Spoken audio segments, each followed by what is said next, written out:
Welcome to the second and final part of this video. In the first one, we covered point 1 to 8. This one is going to be even more exclusive. If you didn't watch the first one, I'm going to link it right in this corner here at the end. But if you don't feel like waiting until the end and you want to watch the first one before continuing with this one, then you can just click on this card here, watch it, and then you come to this one.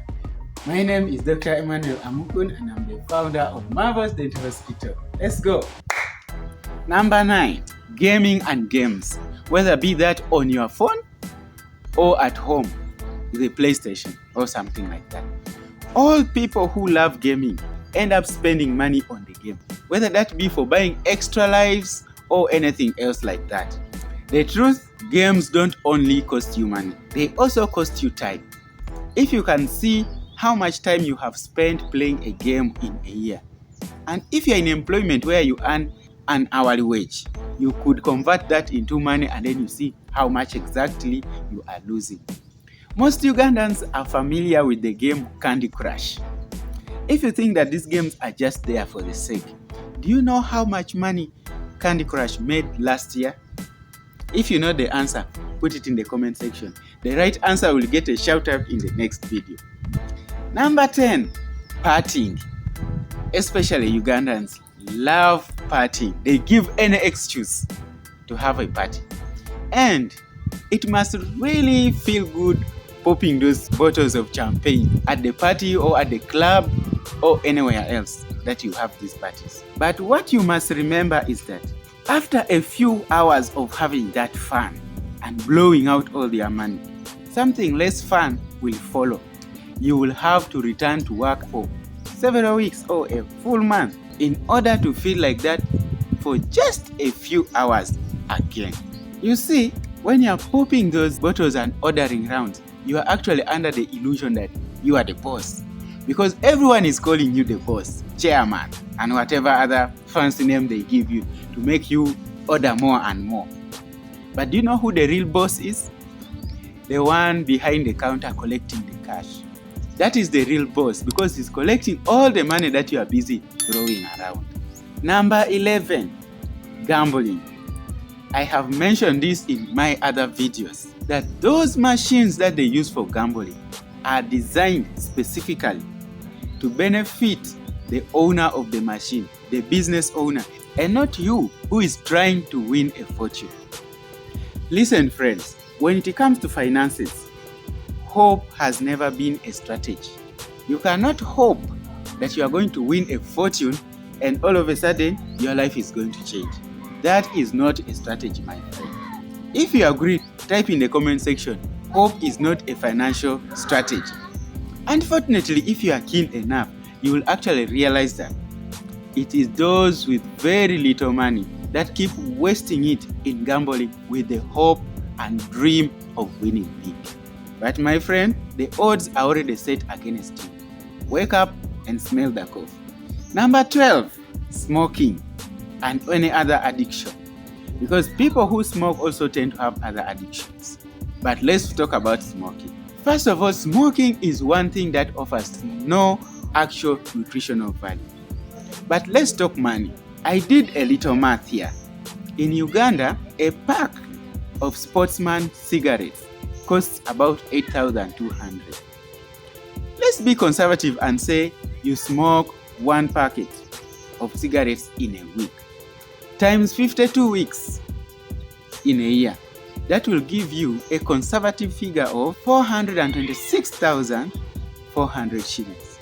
Just imagine, I have used that cigarette which is one of the cheapest. Now imagine if somebody is actually taking a higher priced brand of cigarettes. How much money that will. Some people have been smoking for 5-10 years. How much money do you think you have literally put on fire? This is money if you had put in an investment with a compounding interest, it would be a lot. So if you are trying to get ahead financially, don't waste money on smoking. Number 13, bank charges. Yes, these banks, we love them. But these banks are stealing from us. Did you know that there are banks that even charge you for depositing your money? Yes, there are. But aside from that, the type of account that you choose to have in a bank has significant implications on your finances.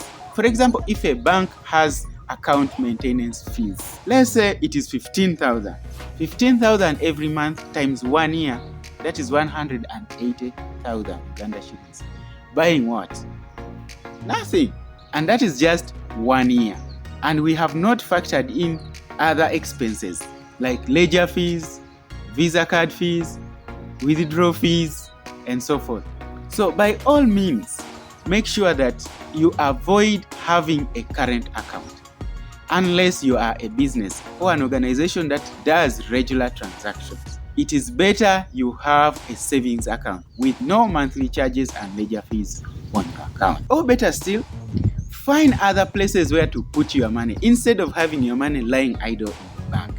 Put it somewhere where it can produce money and you get passive income. Because even if you put your money in a savings account in the bank, you will probably get something like 6% interest per annum. And if you are in Uganda currently, at the time of recording of this video, the inflation rate is at 9.4%. That means that you are losing 3.4% of your money annually by keeping it in a savings account. Unless, of course, that money is in a fixed deposit account where you could get maybe 11 or 12%. But even then, you still pay income tax on that interest. So it completely makes no sense for a person trying to get ahead financially to keep their money in a savings account in the bank. You would rather put it in things like bills and bonds. Number 14, donations. Somebody is surely going to hate me for this. And if you run an NGO, please don't crucify me. I am just here to empower those who are trying to get ahead financially. Here is the truth. Whenever you donate money to a charity, that money does not actually go to help the needy. It is a personal business designed to benefit the owners of the charity. And a great deal of that money will go into paying salaries of the people who run the charity, and a bigger chunk is reinvested into fundraising activities of the same charity. A research done among thousands of charities found out that almost 50% of all the money that is donated is spent on salaries.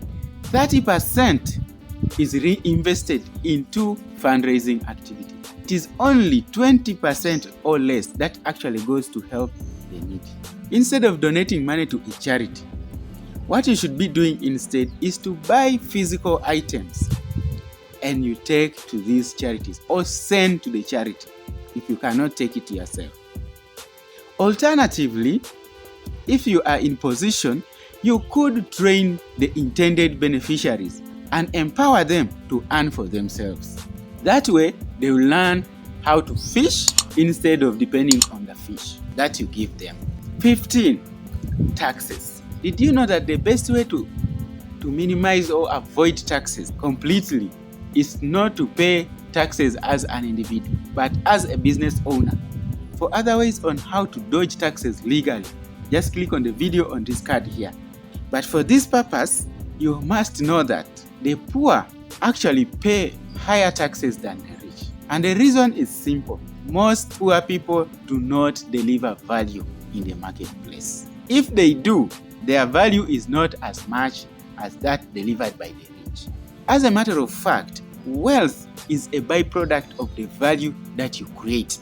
So if you want to move ahead by reducing the taxes that you pay, then you must work on creating value for the marketplace. Start a business and then you pay the tax through the business. When you create value, government tends to reward you by reducing the tax that you pay by charging you differently. This is to motivate you towards growth and you create opportunities for other people. Some of the rich people that you know actually pay zero tax. But as an employee, I pay 30%. 16, trying to get rich. In the era of social media, everyone wants everyone to think that they are doing well, and they go out of their way to create the belief. Have you ever heard the phrase, fake it until you make it? Well, you shouldn't do that. Financial experts rather recommend that you should learn it until you make it. That's the sure way of making it. To illustrate my point, let's assume that we have Simon and Peter, who are both given 2 million shillings to use for whatever they want. So let's say that Simon takes his money, gathers his friends, and they come to a place like this. They have fun, they enjoy, they take photos, post on social media, just to show everybody that he is actually doing well in life. Peter, on the other hand, takes his money, decides to invest in something that gives him a return, even if it is 5% return at the end of the month. When the month ends, Simon has zero, but has plenty of pictures on social media showing he's doing well. And Peter, on the other hand, has no fancy photos on social media. But who actually is doing better than the other? You have the answer. So the goal is not to look rich, but to actually be rich. The priority should be growth, to grow your income, grow your finances. And that is the only sure way you can make it. For more videos like this, make sure that you click on this playlist here, and I'll see you in the next one.